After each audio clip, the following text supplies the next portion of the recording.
Bonjour à tous, c'est Gox. Ça faisait un bout de temps que j'en parlais, mais j'ai enfin pris le temps de me faire un portfolio. J'en ai même fait deux. J'en ai fait une version PDF que vous voyez à l'écran et une version en ligne qui est globalement un peu la même chose mais sous un format web.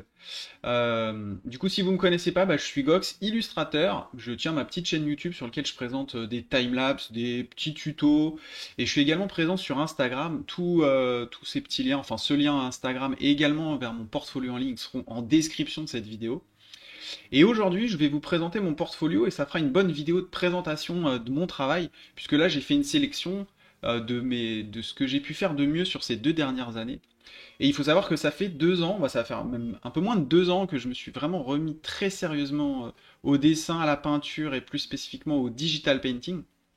Et, euh, et là, l'idée, c'est d'avoir un portfolio qui soit à jour de ce que je fais maintenant.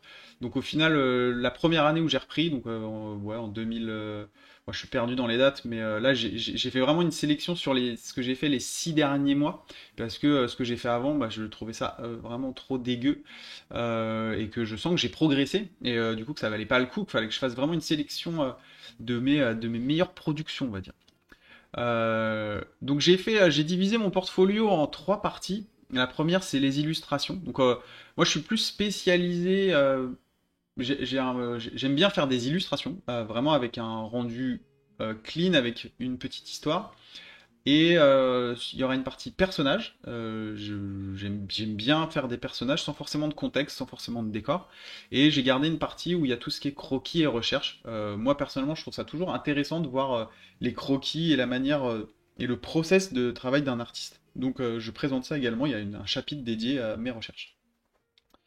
Vous le verrez, et pour ceux qui font partie, qui participent au site et au challenge organisé par digitalpainting.school, j'ai pas mal utilisé les illustrations que j'ai fait dans le cadre de ces concours. J'en suis à ma troisième participation. J'ai réussi à avoir deux petites mentions au challenge 16 et 15. Celle-ci faisait partie au challenge 15 des mentions que j'avais. Enfin, j'avais eu une mention pour cette illustration. Et donc, ça fait partie des illus sur lesquels j'ai vraiment poussé le niveau de détail, où je me suis vraiment donné pour essayer d'avoir un rendu le plus propre possible et vraiment respecter les briefs de ces différents challenges. Et j'ai également rajouté mes phases de croquis. Donc là, on voit mon croquis avant de passer à la couleur et également mes phases de recherche pour les petits gobelins. Je crois que ça s'appelait des petits gobes. Également une participation à un challenge, donc là c'était le fameux requin, le super méchant requin, dans lequel je remontre à nouveau mes phases de croquis plus centrées sur le personnage, parce que pour le coup cette illustration, j'ai trouvé assez rapidement ma composition. Autant celle-ci, j'avais dû faire appel à un modèle 3D que j'avais fait sur Blender, que je montre pas, parce que Blender, je l'utilise vraiment en mode construction avec des grands volumes pour m'aider sur tout ce qui est lumière et gestion de la lumière. Et ça aide pas mal sur la compo, notamment pour des prises de vue comme ça un peu hautes. Ça permet d'avoir des effets de perspective qui sont plutôt solides, même si derrière moi je l'ai stylisé, j'ai simplifié certains volumes. Ça permet d'avoir l'assurance que notre perspective est plutôt correcte. Là pour le coup, c'était une compo assez simple, un peu je sais pas comment dire ça, mais avec un trait, avec une ligne d'énergie très claire comme ça en diagonale où on voit le débris de l'avion en arrière-plan, le débris en premier plan et le personnage principal au centre. Donc en termes de compo, je m'y étais trouvé assez rapidement sur celle-ci. À nouveau, une proposition d'un challenge où là je montre juste l'illustration finale. Donc c'est le corbeau et le renard revisité, où le corbeau revient se venger après tant d'années d'injustice où il s'était fait piquer son fromage. Le Crocoman, celui-là, une de mes illustrations préférées, c'est celle-ci qui a été sélectionnée pour avoir une mention sur le dernier challenge, sur lequel j'ai beaucoup hésité jusqu'au dernier moment à garder ma line, et puis finalement je l'avais pas gardé, mais j'aime bien le rendu, je trouve que il y a une dynamique qui est plutôt cool. Pareil en termes de compo, celle-là j'avais bien galéré, puisqu'au début c'était une composition dans un tunnel. Donc c'est quasiment le même cadrage, mais sauf que c'était pas dans une ville, c'était dans un tunnel, on le devine un petit peu là sur le croquis préparatoire. Par contre, en termes de design de perso, j'avais pas mal itéré, mais j'avais assez rapidement capté ce que je voulais représenter. Donc un mec déguisé avec un déguisement un peu moche. On devine qu'il y a des petits bouts de scotch. Ça a été fait à la va-vite, mais que par contre, d'un point de vue technologique, il était plutôt au taquet avec son skateboard volant, quoi. Une autre illustration, la plus féerique, on va dire, où j'avais essayé de mettre un style un peu cartoon, Au final, ce que je préfère dans cette illustration, c'est la fleur dragon, où je trouve que j'ai bien réussi à gérer cet effet d'ouverture. On a vraiment l'impression, enfin, c'était ce que je voulais faire ressentir, c'est qu'elle s'ouvrait au moment où le personnage la découvrait. Euh, Là où je pense que j'aurais pu m'améliorer, c'est sur l'effet de lumière du bâton sur son visage. Mais c'est une illustration sur laquelle je suis plutôt fier, notamment sur tout l'aspect végétation et background. Lorsque je retirais mes calques de personnages, je trouvais que la scène en tant que telle, avec les arbres et le fond, il était plutôt crédible. L'effet de sous-bois était plutôt crédible. Donc là, j'ai fini ma sélection d'illustrations en tant que telle, et là, c'est plus sur les personnages. Donc, comme je disais, c'est vraiment des personnages sans contexte, parfois sur un fond blanc pur, avec également des personnages qui sont plus des croquis ou des recherches de design. Il y a également un peu de props, hein, donc les props, c'est les accessoires.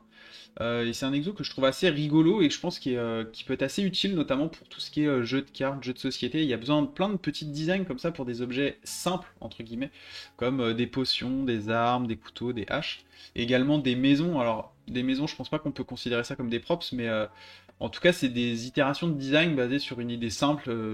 Je veux faire une maison dans un style médiéval et je la décline selon plusieurs styles et plusieurs ambiances lumineuses.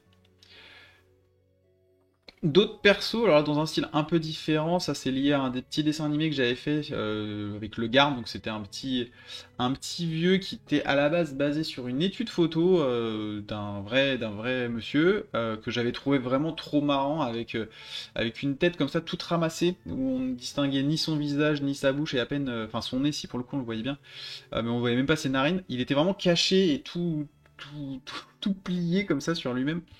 Et ça m'a fait créer ce design de perso que j'ai mis en scène en tant que garde royal et qui fait que des conneries.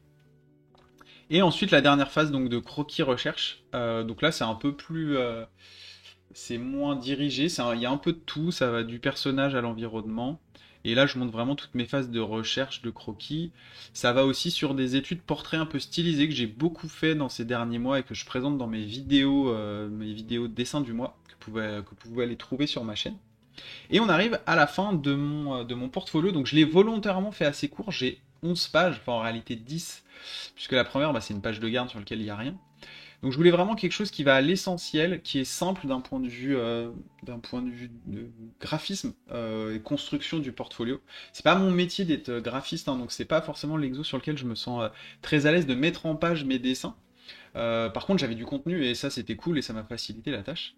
Donc ça c'est la version PDF et la version web. Donc j'ai utilisé une plateforme qui propose des assets déjà faits.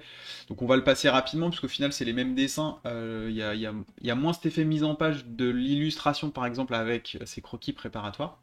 Par contre, il y a une mise en page qui est sympa où on peut soit balayer tout simplement le site où on voit toutes les illustrations. Il y en a quelques-unes que j'ai rajoutées quand même, comme par exemple celle que j'avais fait sur Dora, qui est une de mes plus anciennes, mais que j'ai gardée parce qu'au final, je trouve qu'il y a un bon feeling sur cette illustration. Elle est rigolote. Par contre, clairement, je trouve que j'ai progressé depuis que j'ai fait cette illustration, parce que celle-là, elle date d'un an et demi. C'est vraiment la plus ancienne.